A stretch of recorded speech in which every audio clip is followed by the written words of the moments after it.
Salut tout le monde, c'est Elodie. Bienvenue sur ma chaîne dédiée à l'économie domestique et à la propreté de la maison. On passe tout de suite au Les sujet. fenêtres s'embuent rapidement, surtout pendant les mois froids. Temps de lecture 5 protocoles. Notre collègue Moni a récemment emménagé dans un nouvel appartement. Pour être plus précis, dans un nouvel ancien appartement. Dans l'ancien bâtiment, il n'y a pas seulement de superbes portes anciennes et un parquet chic, mais aussi de grandes fenêtres doubles en bois. L'appartement a toutefois un défaut. Depuis qu'il fait froid dehors, les fenêtres sont embuées sur une grande surface, surtout le matin, et la condensation s'accumule non seulement sur le verre, mais aussi sur les cadres des fenêtres. Tu peux lire ici pourquoi la buée sur les fenêtres est un problème très répandu, quelles conséquences négatives elle peut avoir et ce que tu peux faire pour y remédier. Ne place pas les meubles directement contre les murs extérieurs. En raison de la grande différence de température entre l'extérieur et l'intérieur, l'humidité s'y accumule très rapidement et peut entraîner la formation de moisissures que tu ne remarqueras même pas immédiatement dans le pire des cas. C'est pourquoi les fenêtres s'embuent à l'intérieur, surtout en automne et en hiver. Il commence à faire froid dehors et nous augmentons le chauffage pour être bien au chaud à l'intérieur. La forte différence de température entre l'intérieur et l'extérieur froid peut toutefois provoquer de la buée sur les fenêtres. Le verre de la fenêtre devient en effet le point le plus froid de la paroi extérieure, sur lequel l'eau contenue dans l'air chaud de la pisse se condense. Ce phénomène est favorisé lorsqu'il y a une forte humidité de l'air à l'intérieur. Cela devient particulièrement évident lorsque, par exemple, beaucoup de vapeur d'eau s'échappe lorsque l'on cuisine ou après une douche dans la salle de bain. Les vitres s'embuent alors rapidement. Mais de nombreuses plantes vertes et le séchage de linge mouille dans tes pièces augmentent également l'humidité de l'air. Voici comment la condensation sur les fenêtres peut nuire. Si de l'eau de condensation s'accumule régulièrement à l'intérieur de tes fenêtres et sur les cadres de fenêtres, cela peut entraîner des dégâts matériels. Les vieilles fenêtres en bois, en particulier, peuvent être endommagées.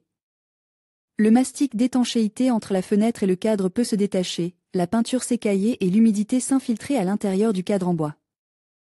Le bois peut alors gonfler, se déformer et même, dans le pire des cas, moisir. Mais un excès d'humidité peut également provoquer des taches noires de moisissure sur les joints en silicone des fenêtres en plastique. Et des taches de moisissure peuvent apparaître sur les murs autour de la fenêtre. Voici ce que tu peux faire contre la buée sur les fenêtres. 1. Aérer régulièrement. Veille à ce que l'air à l'intérieur soit régulièrement renouvelé. En automne et en hiver, la meilleure façon d'y parvenir est d'aérer toutes les quelques heures. Les fenêtres basculées sont moins adaptées, car l'air ne circule pas assez. 2. Dégager les fenêtres. Pendant la journée, relève les stores et écarter les rideaux et les voilages. Veille à ce qu'il y ait suffisamment d'air sur les vitres, tu devras peut-être déplacer temporairement quelques plantes vertes. 3. Ne pas chauffer n'est pas non plus une solution. Mieux vaut chauffer suffisamment ton appartement, car cela réduit l'humidité de l'air dans la pisse. Ce n'est pas un hasard si la condensation s'accumule souvent sur les fenêtres la nuit et le matin, lorsque le chauffage est éteint. Mais qu'il fait particulièrement froid dehors.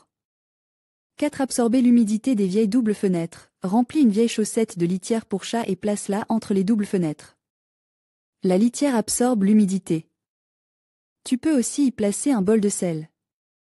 5. Un déshumidificateur dans les cas graves. Si tout ce qui précédait ne t'aide pas, tu peux éliminer l'excès d'humidité de l'air ambiant à l'aide d'un déshumidificateur.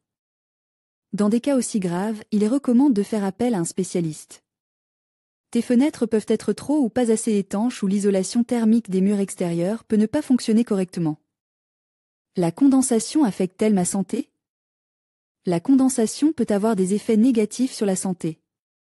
Lorsque l'humidité s'accumule sur les surfaces, elle peut entraîner la formation de moisissures qui peuvent causer des problèmes de santé. Les moisissures peuvent provoquer des allergies, des problèmes respiratoires et même de l'asthme. En outre, l'humidité à l'intérieur peut augmenter le taux d'humidité et favoriser la formation d'acariens. Ces minuscules créatures sont également connues pour être responsables d'allergies.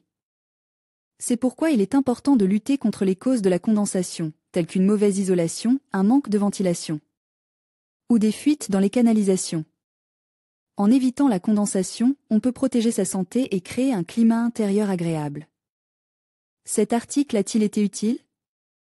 Fais-tu attention à ce que ton produit d'entretien soit produit de manière durable? Lire la suite. Comment éliminer les décolorations sur le plastique? Tes calories dépensées en nettoyant. Les meilleures astuces pour nettoyer la stéatite. Comment nettoyer l'acier inoxydable?